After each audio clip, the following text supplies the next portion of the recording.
Hi, everyone.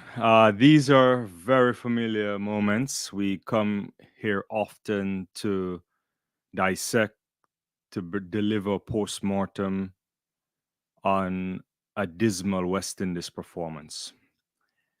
And there's a lot to unpack, but a lot that we've touched on before, but we'll have to go through it. First, congratulations to England. They won a test match by an innings and 114 runs. West Indies batted first, made 121 runs, scuttled out in very cheap fashion. England, in return, 371, could have been more. Inconsistent bowling by the West Indies, and I'll get to that.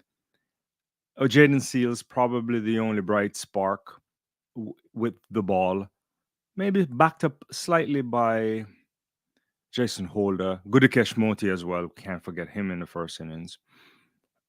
But certainly not the way you would want to bowl.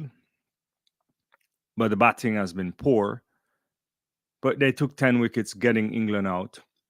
And they only managed 136 runs. So before lunch on day 3, it's all over. Many congratulations to Jimmy Anderson. Fantastic career for him. 21 years playing cricket. To be a fast bowler for that long is a tremendous achievement. Lots of cricket.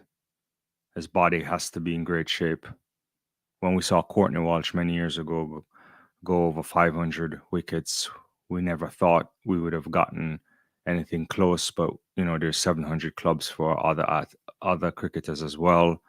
We've seen the great Glenn McGrath. We've seen a lot of spin bowlers, eventually, obviously Shane Warne and Mully. But to be a fast bowler and to play for this long and to play in a competitive England environment where oftentimes other bowlers are coming, it speaks volumes, and we must congratulate him. So the Stuart Broad and the James Anderson era is fully over, as all of them are now out of cricket. And to be honest with you, the future for them looks bright. You saw Gus Atkinson on debut. Fantastic performance from him. First innings 7 for 45, and in the second innings 5 for 61. You start a test series, your first match ever at Lord's, taking 12 wickets. It's very hard to top that. But he has a bright future ahead of him. He's been in the setup for somewhat now, didn't play before. Went to India, I believe. Didn't get an opportunity there. And then, played some one days. But the English had light work to do. In many ways, it's a demoralizing defeat again for the West Indies. They're better than this. They're not better than England, but the performance certainly should be better. And I'll take some moments to give my thoughts on this, because I'm just really, really upset about what we've been seeing. And I don't even know how to say all of these things again. Every time we get to a situation like this, you realize how structurally poor we are as West Indies cricket. Way, way, way behind everybody else, and we don't give ourselves any opportunity to really come to the forefront and try to be competitive. And I'll get to that in a second. And I'm gonna first do that. Let me just do the scorecards really quickly. It's important that we go through them. And I'll just take a quick moment to go over that, just to showcase how bad the situation really is, right? So you look at this first innings, you get a top score of 27 by Mikhail Louis, who was on debut. Looked good. Struck a ball there. Great ball by Stokes to get him out, but Harry Brook did a really good catch there. The captain gave away his wicket early. Kurt McKenzie the same. Atkinson and Hodge started to give a defense in the first inning. and then it was all over. And then the not Atkinson, sorry, Athenaeus rather, and Hodge started to do a stand up job there in the first innings, trying to rebuild the inning, some partnerships going, and then all of a sudden it's over. And Atkinson then just went through. I think there's 3 wickets in 1 over, taking out Jason Holder, taking out Da Silva. And by the time you got to Alzari Joseph and Gudakesh Moti, I'm suspect those guys were upset because they have to come in this early. And they all scuttled out for little to nothing. 121 runs is not what you want. In response, good innings, I also thought from Zach Crawley there. Joe Root stood up. Harry Brooks stood up.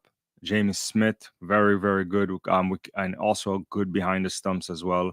70 runs. And they put together a few, no one obviously scoring a century, but a few half centuries here and there. And that really provided a foundation for them. And once you had that massive lead there of over 250 runs, the test match is over. And so there's only one outcome that England would likely win unless you get aided by weather. And that wasn't to be. And West Indies go back in, and they didn't even get an opportunity to force England to bat again. It's just not what you want to see. Best figures, obviously, from Jaden Seals, 4 wickets there. And it highlights something that's really important to think about. So when we look at this West Indies lineup, we recognize that it is undercooked. We recognize that it doesn't have a lot of experience. And the part of the setup that we believe is most dangerous, the one that we could rely on, would be the bowling attack. So you look at a bowling attack with someone like an Alzari Joseph, lots of talent there. Now the leader has played a fair amount of test matches now. You have Jaden Seals, really great talent, came into the side some years ago, got injured, now he's back. Shamar Joseph, his story is well known. His exploits at the Gabba in particular. So West Indies could win a test match. And a lot of experience from Jason Holder, and then backed up by Gudakesh Moti, who's been having a good time with the ball in T20 cricket. And you look at that bowling attack and you say to yourself, this could pose some trouble to England. And I still think they can pose some trouble throughout the series. But the biggest thing that we recognize here is Alzari Joseph has been playing T20 cricket, just coming back from the World Cup. The same for Shamar Joseph, even though he never really had any opportunity to play a lot of cricket. He really played any cricket since his exploits in Australia. He did go to the IPL. That wasn't really the kind of stint that provided him an opportunity to play a lot of cricket. And then but in mentality mode, both of those guys are in limited over cricket. And now to shift that and come and play test cricket is a serious situation. You have to be ready. And we saw Joseph in particular having a lot of injury concerns. Hopefully he's not seriously injured, but he had to come off the field a couple of times. The physio was coming on. So he's having some tightness. That could be just because he hadn't got an opportunity to bowl and he didn't get a chance to come. He didn't make it in time to really participate in the only preparation match before the cricket started. And that's another point I have to touch on soon. Alzari Joseph, just way too expensive for me. Lots of looseness, giving away a lot of runs. And that could be just because he's not been playing test cricket for a while. I hope that's the case.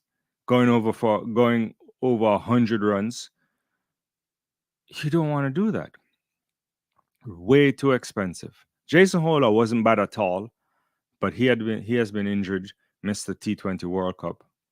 And the guy who really performed the best with the ball, obviously, was Jaden Seals from a pace bowling standpoint.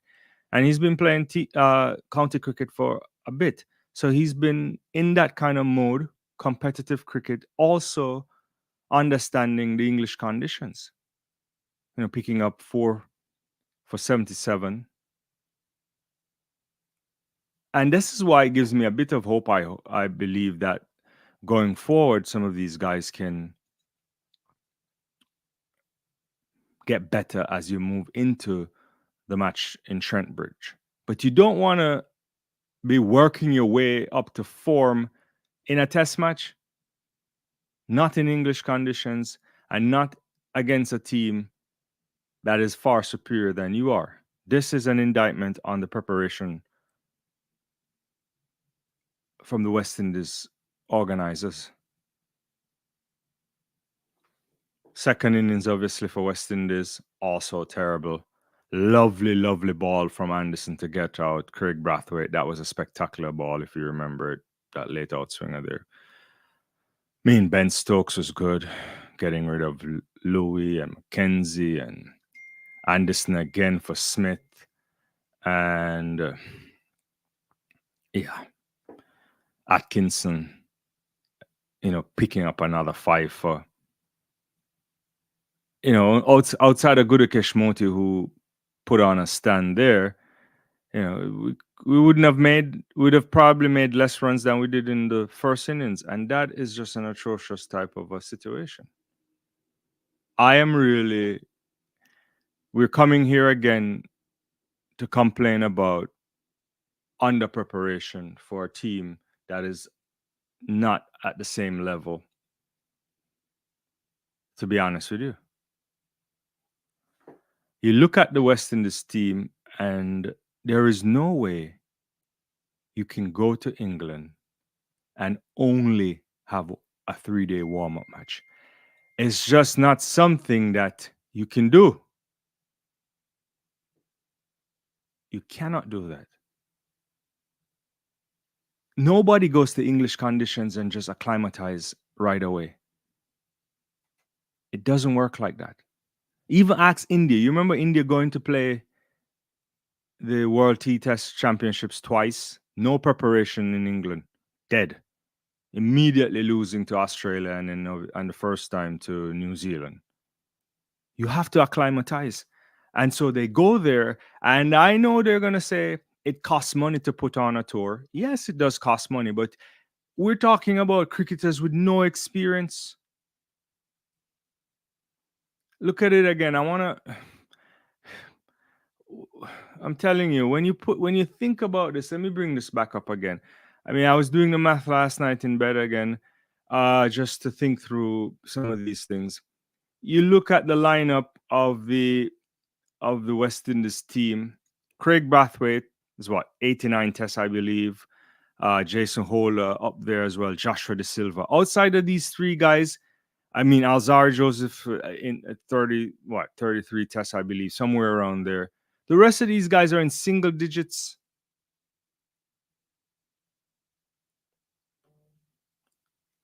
That is unacceptable, to take an inexperienced lineup like that and just have them play one warm-up match.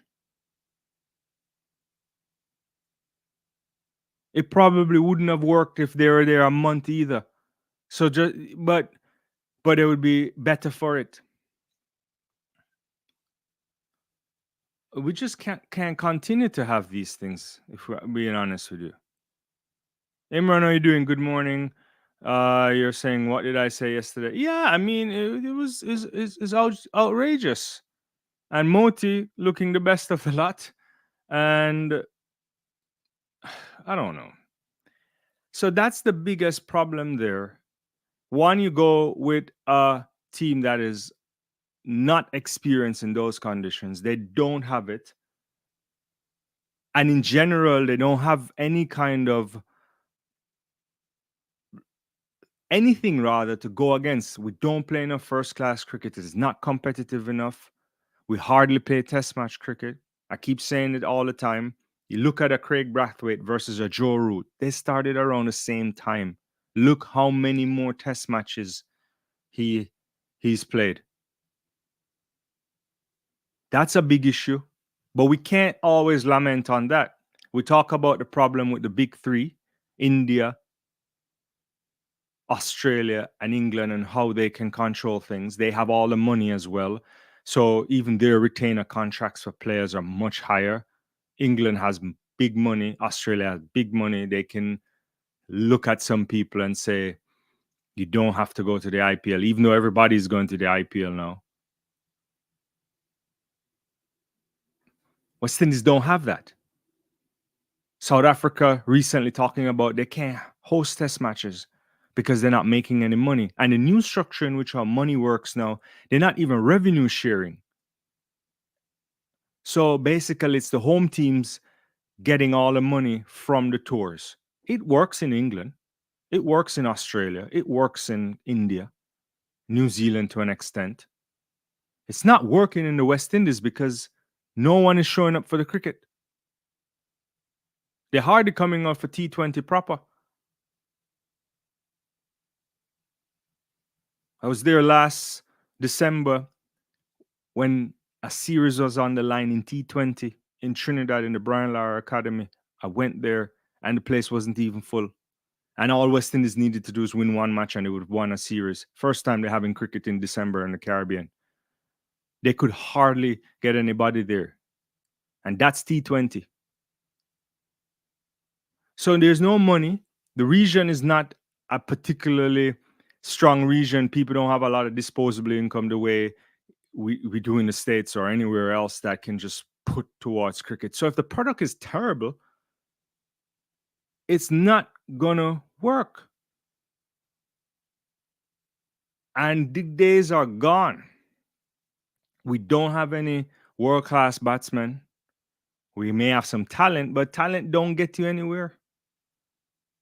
They need to play cricket. They need to be exposed in order to get there. And a lot of things that West Indies cricket benefited from yesteryear, we don't have access to it.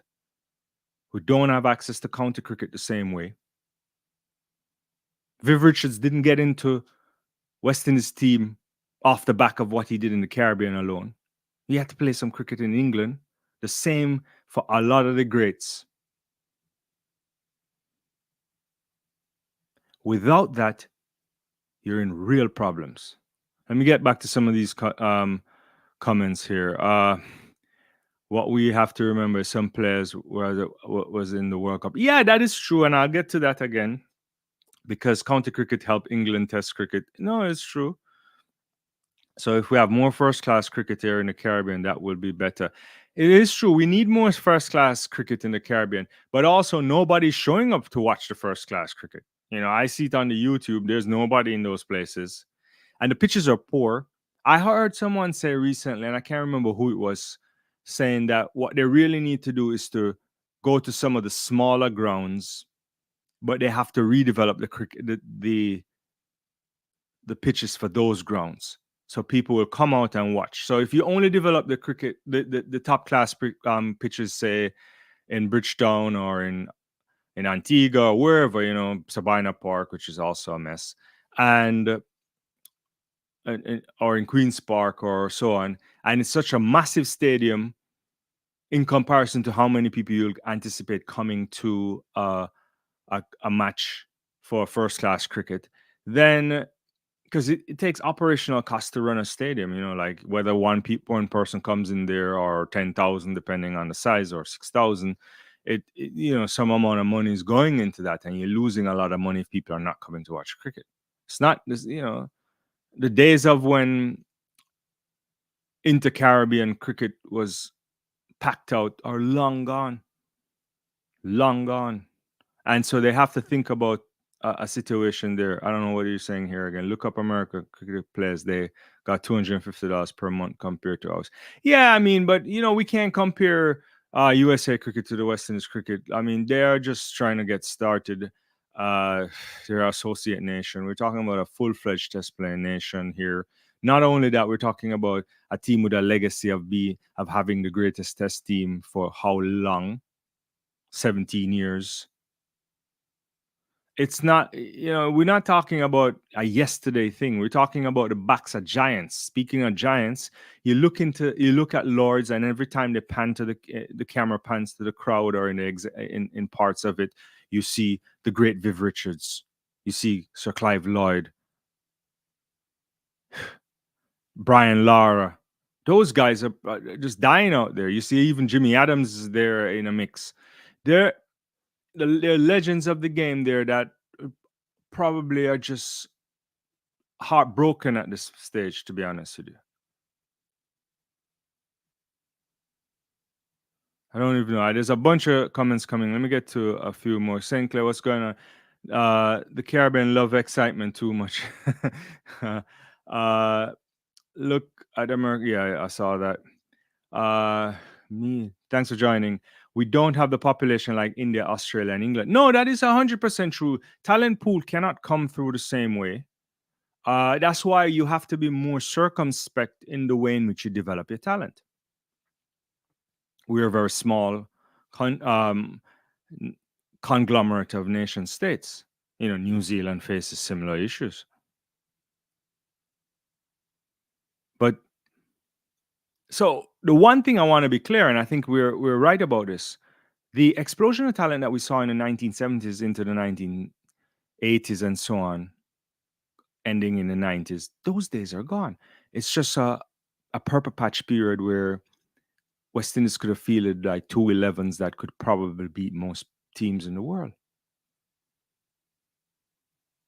We won't get those type of things, but every now and again, I think what for sure we should be able to put out a pool of 20 players that are top class cricketers, and out of those 20, you should get 3 world class, maybe 4. That will sustain you to be competitive and probably beat everybody at home. It might be tough, but you will be in that mix and you kind of develop that. And maybe when you are winning, there's a situation that comes around and you start to unearth a lot of youngsters that want to play cricket.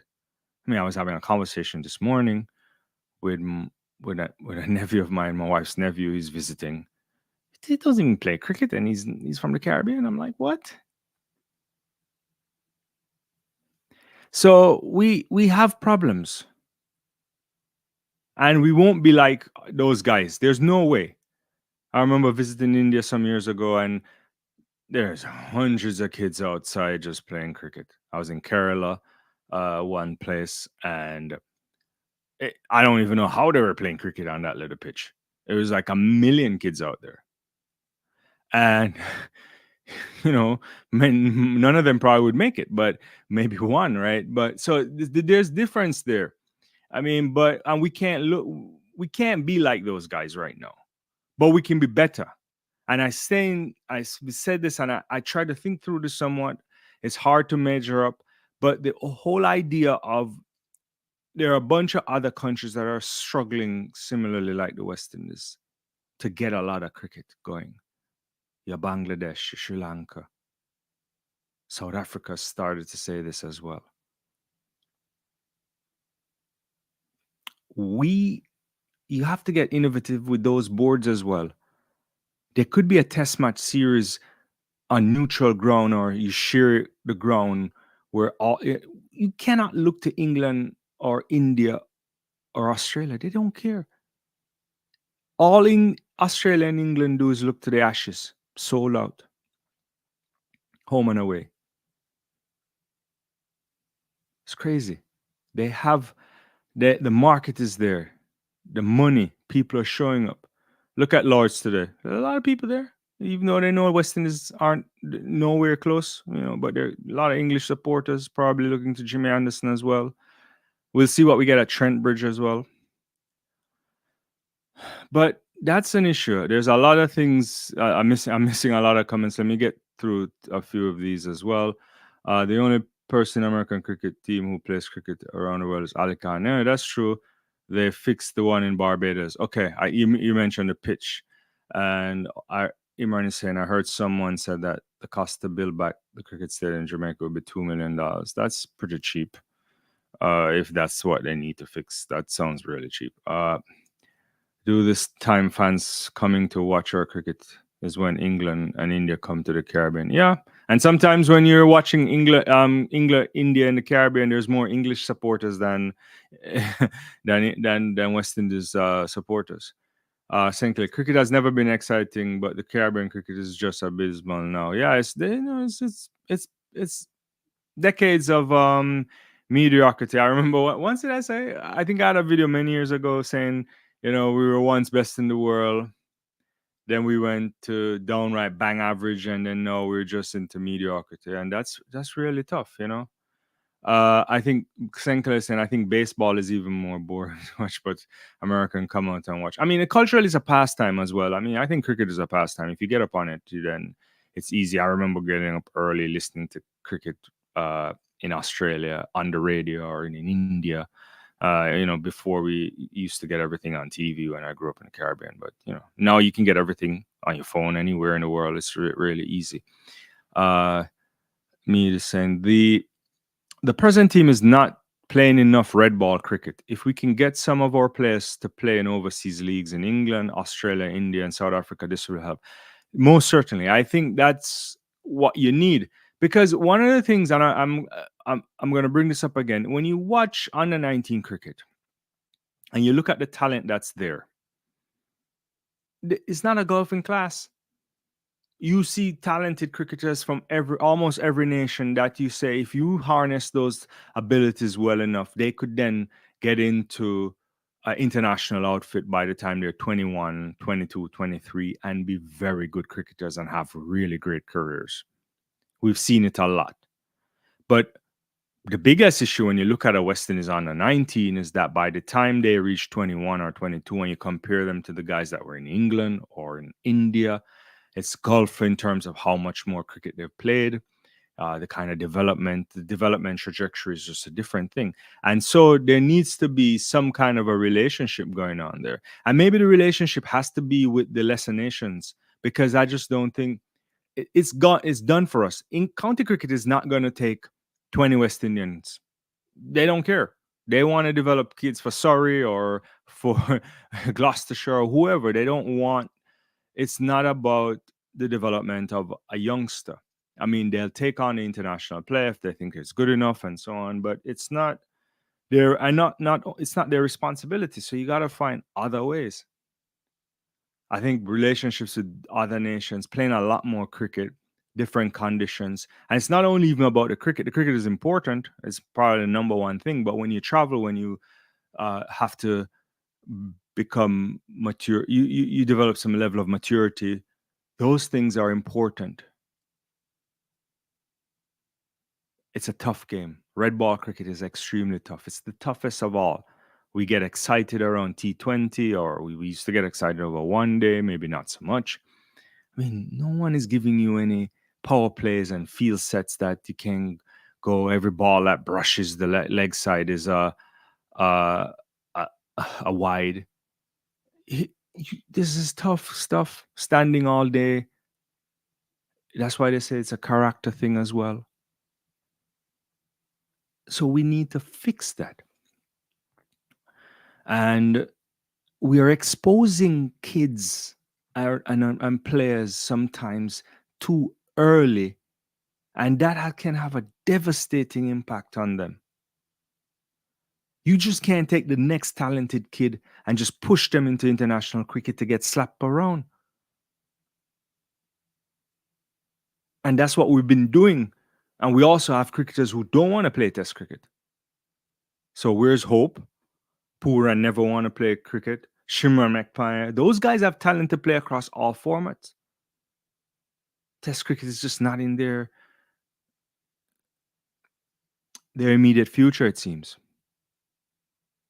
We need stuff. I know comments are coming in. I'll get some more. Sinclair saying, cricket has always been too classy as a sport. For people to love sport, they need to implement the sport at UN level.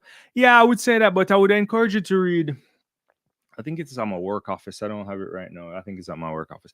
Beyond the boundary, you got to think about, obviously, cricket is an elite sport. That's how it started. But the greatest thing about what West Indies did to cricket, because cricket was a tool for colonialism, to control all sort of stuff. I don't want to get all in the sociological or the political aspect of it today, but it's the one thing that when it came to the Caribbean and these guys we switched that stuff around.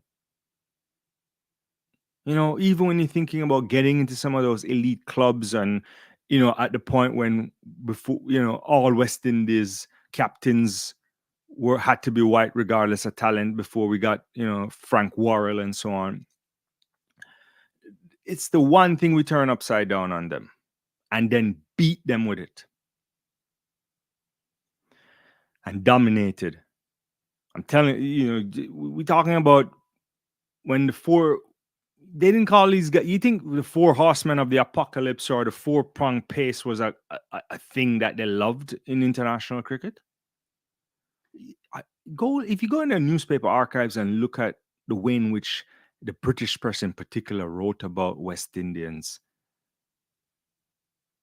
in the 70s and 80s, it's astonishing. It's embarrassing. It's borderline racist. It's even racist in some takes. Trying to ban these guys because it's too dangerous. You're gonna kill people out there. We took something that they believe was a mechanism for control, and we became better. And we still can do it. We may not be able to turn out the kind of talent. At one point, Barbados is turning out so much talent they could beat most teams by themselves without anybody else's help. So the management of the cricket too is a problem. It's an institutional arrangement. It's the only thing for regional integration. See, St. Clair getting me all into this politics stuff now. And we have to fix it. And I tell you, the talent is there. We know that if they can get certain things together, or if they put their heads down, they can play competitive cricket. Can we transform that into consistency? And it's hard because the normal rules don't apply. And when people are substantially richer than you and can pump in better resources and create better academies, better facilities, you are at a serious disadvantage. And then populations smack you in your face because you don't turn out the same amount. I'm going to make an analogy here because I know it's true. A lot of people don't understand it or see it. They think I make this part up. Let's go to soccer or football. One of the most poorly run structures for football in world football is Brazil. I've been there. I've spoken to people who understand the game. But they have so many people there playing Brazil. Brazil can mess around and win a World Cup. And by that, I mean they don't have to plan it. They don't have to think about the development all the time. They'll just unearth a lot of talent. And if they put some structures together, they could win a World Cup. It doesn't look like they're doing that anytime soon. But other states that don't have the same amount of people, they have to think even better about structuring academies better. How is domestic football playing well? Are we playing enough? Too little? Are the players going to go to European leagues quickly? They don't care about that because it's just got millions of people. So when you put that now on the West Indies, that if we are having poor infrastructure, no money, population small, you're getting tight squeeze in a way that you have to be the greatest thinker around this in order for it to work. We're in problems. Let me get to this comment. I think you were mentioning, me just saying, I agree with, we need to work with the lesser developed nations. Yeah, that is what you need. You really have to. They are struggling too. I just can't, for the life of me, and maybe because I grew up thinking Test cricket is the greatest thing ever, that people just don't think it's important. So we're going to sit back and watch England, Australia, India to an extent, because sometimes they don't even seem like they like Test cricket, but just them alone, that's what we're going to do. It can't work. How are you doing, Alex? Red ball cricket is dying a slow death. I mean, it feels that way. But when I watch the Ashes, when I watch certain series, when I watch New Zealand play sometimes, when I watch that, I don't feel that way. I feel it's dying. I think it's kind of dead in the Caribbean somewhat, maybe. There's a whole generation of people who don't understand that West Indies was good at cricket. A whole. So potentially, but when I watch it, I see excitement. I mean, this new whatever baseball England tries to talk about that they invented, they didn't invent that. But it's good on the ice. Ben Stokes, those guys, they're trying to push forward. There's moments in cricket they just turn it into one day. It's not. I think we have to market it better. Not market it better. We have to play better, and it will come. I don't know a single person who watched the test match in the Gabba, which West Indies didn't bat well. And I mean, but they made some runs, and we saw the exploits from Shamar Joseph. No, that was the one of the greatest things in all of sport. So we excitement how we do it is fine. If we want to sit down and talk about maybe a more reorganization of red ball cricket, I can have it because I can see it even going to 4 days. You could speed it up somewhat. Sports science is better. You can move through a lot quicker, the same way they're moving through T20 with the countdown clock. There are things you could do to speed up. You could go a little bit later in the days when you have light day and night matches. There are things you can do that can reduce the time we play red ball cricket, but I don't think it has to die. I firmly think that it could be a T20 and white ball, and T20 and Test cricket. Maybe 50 over could go away. I don't know, but it's problematic. Yeah, let me get to another comment here. Media again is saying, we just need to stick with the present team. Forget about the poor and etc. We just need to stick with the guys playing red ball cricket. I agree with you that we have to invest, but sometimes the biggest thing is that these guys become, if they get good, they get offered other contracts sometimes. Look how quickly Shamar Joseph got a IPL contract just off the backs of what he did in Australia. And if the money is coming other places, because they're looking at it, right? The money that the West Indies cricket pay out is nothing in comparison to what the English guys are getting or the Australian guys are getting for their central contracts. It's a much bigger market, bigger sponsors, bigger everything. And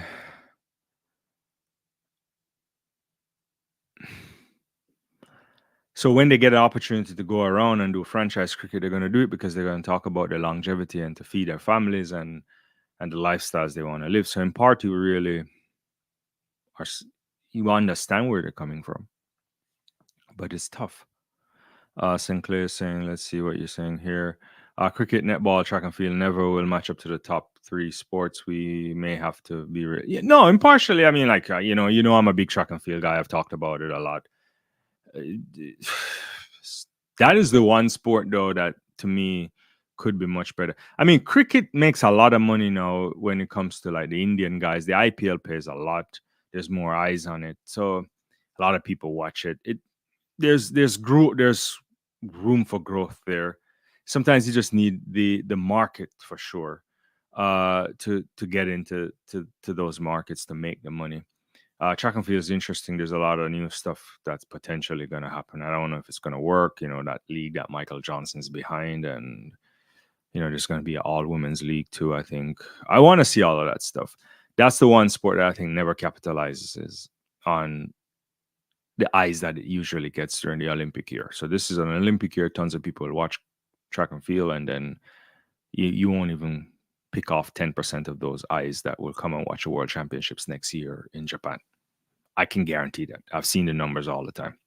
And if you can even just pick off 10% for new fans, then you can continue to sell a product much more expensive. I mean, you can sell out places, but we can do that on a track and field live. Me again is saying we need to play more A-team tours. This might help. Yeah, it's true. I mean, they talk about the cost of those, but that's what you need. You need a lot of cricket in different conditions. When your first class cricket is infrequent and not as competitive as you need it to be, then you have to be touring. You have to be touring. You have to put the investment there. The early development will be at a loss in terms of you're not making money off of it. And it's expensive to send 15 people away or 16 people away and management and physio and medical teams and so on. But you have to spend that money. You got to dig deep there because the hope is that if you can unearth some talent that you know you have already, but not unearth it now to develop it, and they can now get into the test team, into the first class team, one day team, and so on, and perform really well, and you start to move up the ranking. Then you can go back to say, England would want to come to the Caribbean and play 5 test matches instead of 2 or 3. You can start demanding other things. You're like, hold on, we're the big guys in town. We have best bowlers, best batsmen. This not going to work for us if we don't get better share of the revenue. But at the moment, we're not offering anything. We don't, and it's not necessarily. I don't think it's the fault of the players. Some of them, they want to play, they want to develop. It's just that they're fast tracked or the development is too. It's not good enough. So once they get to international cricket, they're learning. You don't learn basic stuff at the highest level. The quickest thing you have to do is to think and adapt quickly. And everybody is on top of you immediately. There's so much data work being done. We know how good you are early, your weaknesses, and they can spot that out even if they don't know you. They'll figure it out by seeing you in 1 match or 2 matches, and they'll have people working on that. It's I don't know. It is. I mean, you wake up on a morning like this and you expect to see some more cricket and it's dead. It's done, done, done. Under 3 days. Didn't even make it to lunch in 3 days. On day 3. I don't know if, and don't forget to hit the like button, guys, and let people know that we're having a good conversation here. You should subscribe to the channel if you haven't. And if you've already done these things, I thank you very much. But I expect that we might see better performance at Trent Bridge. I thought Al-Jari at the end of his spell yesterday looked a little bit better, as if he's getting better rhythm. I'm hoping that Shamar Joseph will not suffer any negative stuff. I mean, he'll have a few days to iron out the kinks. I'm sure he would be disappointed in what happened. But I'm just really hoping that we'll see a much more improved performance at Trent Bridge. I suspect we'll see better bowling for sure in Trent Bridge. The batting, I don't know. That might be tough. But we need guys to stand up. The captain has to lead. I think Craig Brathwaite at this stage is now it's such a dry spell for him that you start to wonder how much longer. We thought we had something with Chandapal and it just went downhill. We now have this Louis guy. We have to give him a chance. So no one is playing anything. Number 3, we've been tinkering with for a while. We know Mackenzie has some talent. We know Athanase has a lot of talent. A lot of talent. But you get found out really quickly at this level. And we cannot ruin these guys either. Because I feel bad for a lot of them. Because I know that it's too early for them to be at this level. But the truth is, we fast track them because that's what we have to do. And I'm very disappointed in what we saw today. We were utterly outplayed, outclassed, humiliated.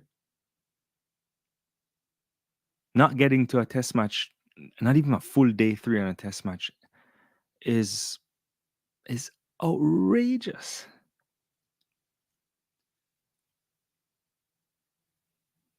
And a penny for the thoughts for Clive Lloyd, Viv Richards, Brian Lara, those greats there that was there to witness that. people of Caribbean, we have a legacy of great cricket.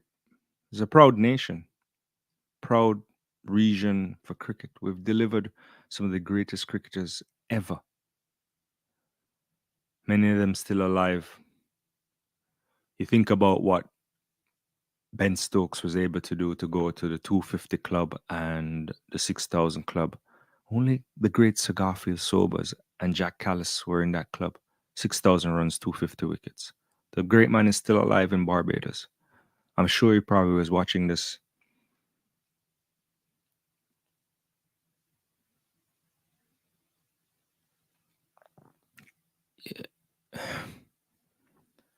This is the thing, and I know you can't put pressure on kids or people who are inexperienced to say, hey, look, we have a big legacy here and they have to live up to it.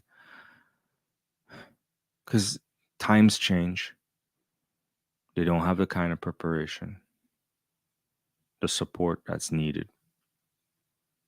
But I always get somewhat emotional about the cricket because I know that if we can do a few things right, we can be competitive. And one thing about West Indian cricketers or the people of the Caribbean is that you give them a chance and they'll take it. And I know a lot of people are excited because the last time we left Australia feeling like this wasn't too bad.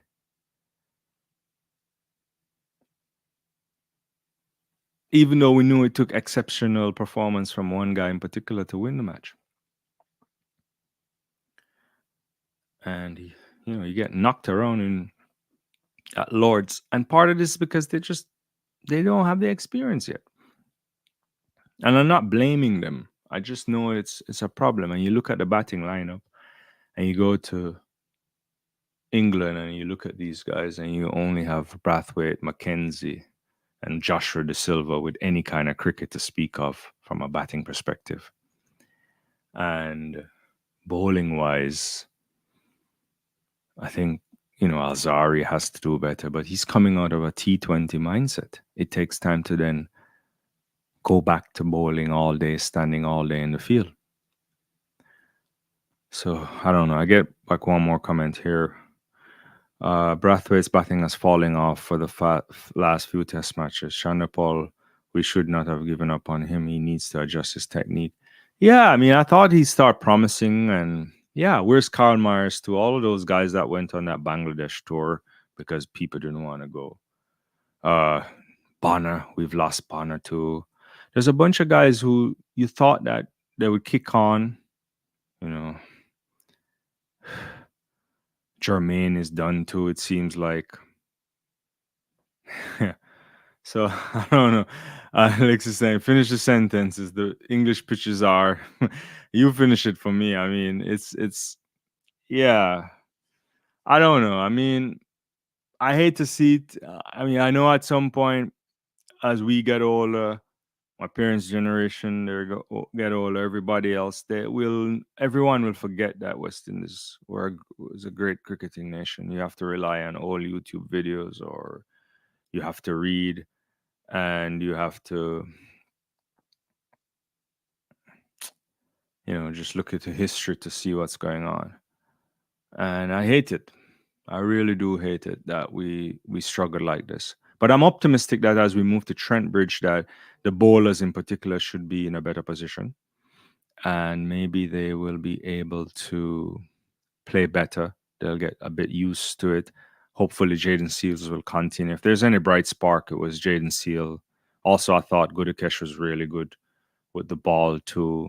Didn't expect it to turn that much early, and he did. And he prized out a couple good wickets there. And he was quite handy with the bat as well. Everything else we need better we need more accuracy from Alzari Joseph. They need to tighten up, not give away runs for sure. And because you have to protect the batting, because the batting is extremely weak, and we need runs from the captain. He has to hold his hand up and go out there and deliver. And I'm hoping the other guys can get some runs here and do something. But it's a tough day. We have to take it on the chest, and I know a lot of people aren't happy there. The problem that I think when I talk to a lot of people about cricket, and I get sometimes comments that people talking about, you have to have a big stomach for this, a good constitution, whatever language people want to use, or you talk to your friends, your family, and they continue to say, "Why are you enduring this?" My wife often wonders, and I always say it, and I have a video on this. I say the cricket because the cricket means more than the cricket, because it's an institution, it's a cultural thing, it's something that's part of us, right?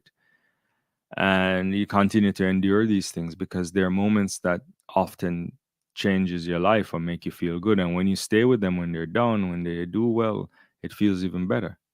You know, I hope they will get much better for the next match that starts. When is it? On the 18th, I think, or so.